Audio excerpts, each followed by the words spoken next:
So this page, like I said, I'm using the Thirst Quencher Border Maker cartridge.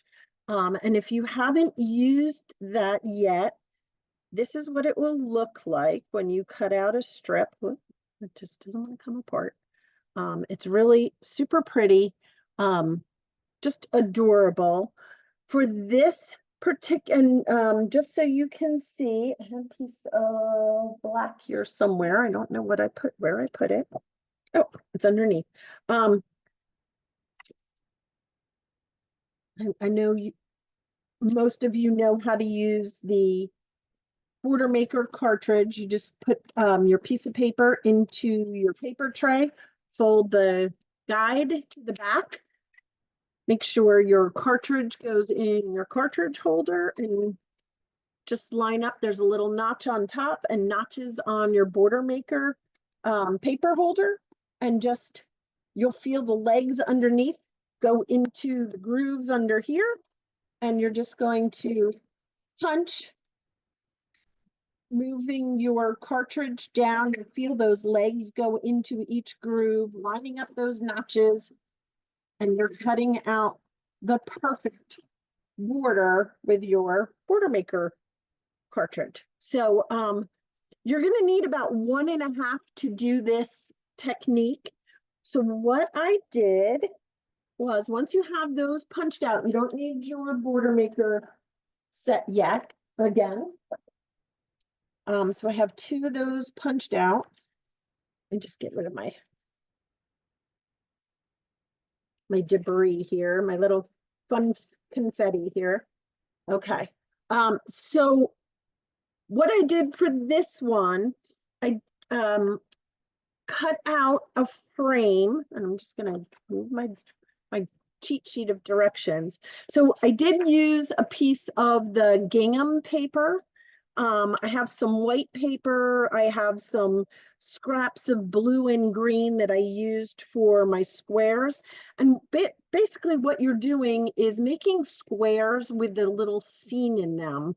And that was the idea I had. I wanted a little scene of like that picnic table with the lemonade on there. And you can actually take little circles of yellow and put it inside your lemonade, put it behind the lemonade pitcher. It could also be iced tea, it could be margaritas, whatever you are thinking you want it to be. But to actually put the page together, you can start with a piece of white paper. I'm actually using, this is one of the ones from the cardstock buffet they just had, where it has a little design in it, has almost like little paint splatters throughout it. It's really pretty. So for this one, you could cut out a frame of red and just put that around, or I'm sorry. Or what I did was I cut out the white and put it on top of the red. But for this one, again, what I'm going to do is cut that frame, because I have my my little binder clips here. I'm going to move the edge of my blade housing to the 2-inch mark, put the binder clip behind it on that rail, and then move the blade housing down to the edge of it. The edge of this house is on the 12-inch mark, and put my binder clip down. That'll make it stop cutting at 11 inches, because where it stops cutting is on that white line, which is at the 11-inch mark, and the edge of my blade housing is at the 12-inch mark. So I put a binder clip there so that this house can't move past on those rails.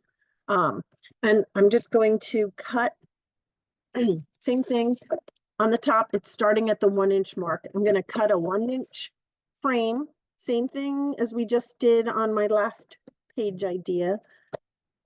We're going to cut a 1-inch frame of the red that I can put around that white piece of paper.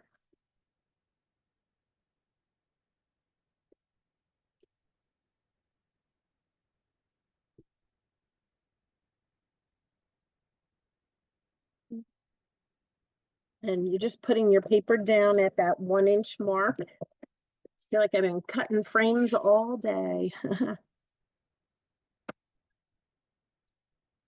There we go. So I have my, I'll save that piece of red for something else.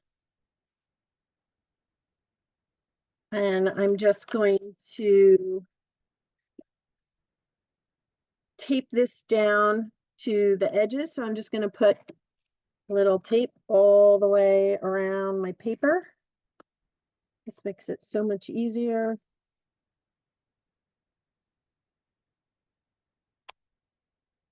So I have my frame of red, and you can frame it any color you want.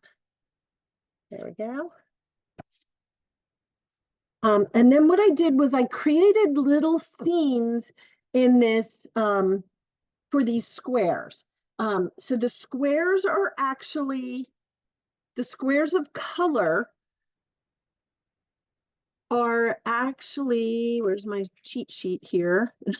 The color squares are 3-inch squares. So it's 3 inches by 3 inches. And then the inside of the square is going to be a piece of white that is 2.5 by 2.5. So I'm going to cut a 2.5 inches by 2.5 inch. 2.5 by 2.5 for one, and then 2.5 by 2.5 for the other one. And you're going to need 4 of these, and you can use any color for the background. I love the look of, if I was using the gingham paper, I wanted something different than red on these, and that's why I put red on the outside, because the red frame brought out that red gingham paper. I just thought that looked really pretty together. Before you tape those white squares down onto the outer color squares, what you're going to do is cut a square of the gingham paper, also 2.5 by 2.5 inches. So I'm going to do, it's got to go this way. So I'm going to go, and I only need 2 of them this time. So 2.5 by 2.5.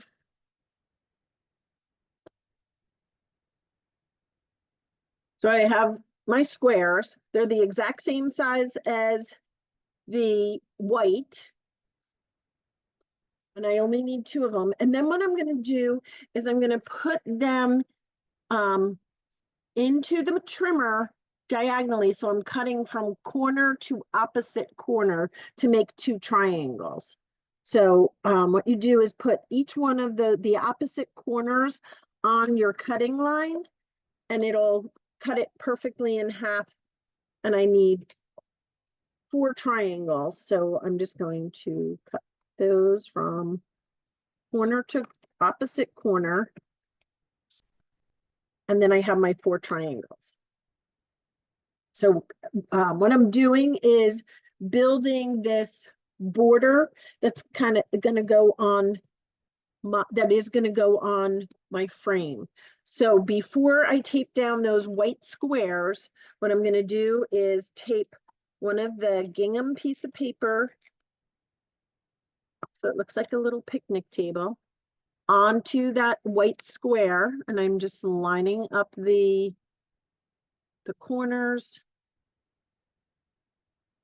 the edge of the paper, so it looks like that. And then what I'm going to do is take that border that I punched, and I'm going to use, let me just stick some of this away. I am going to use my thirst quencher border. I'm going to use some repositional tape, and I'm just going to put repositional tape along the back. And then on my square, I'm going to just lay this down, and I'm going to go past the edge, just so that it's in the right spot. I want my pitcher or cups to fall sort of on the edge of the gingham, so it looks like they're sitting on top of the table. Then what I'm going to do is pull out my little scissors. I'm going to flip it over, and I'm just going to cut along the edge of the square of paper to cut that border off perfectly along the edge of that paper. So I'm just, you can see the little black edge of that border is sticking out, and I'm just cutting along the edge of the white paper. And then when I flip it over, it's perfectly in that square. And then I just can tape that white square with a little scene in it down onto my bigger square of color, and I can add it to the corner. So again, I'm going to take one of those triangles,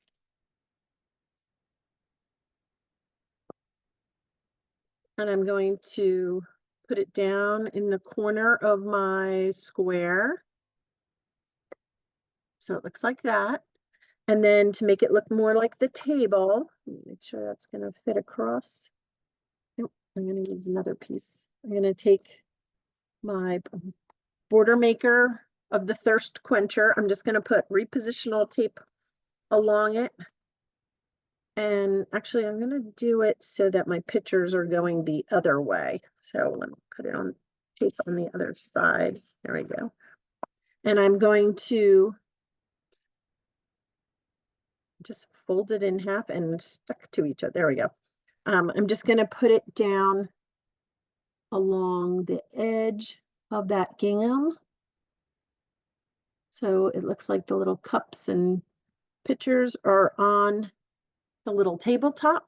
And again, flip it over and I can cut all those edges off.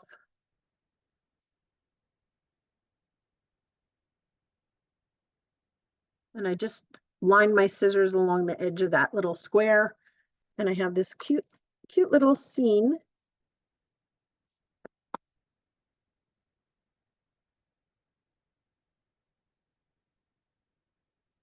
There we go.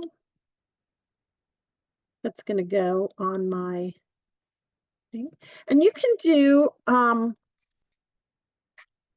2 of these little squares in one corner, or even one. Put one in one corner and one in the other, so you have more room for pictures.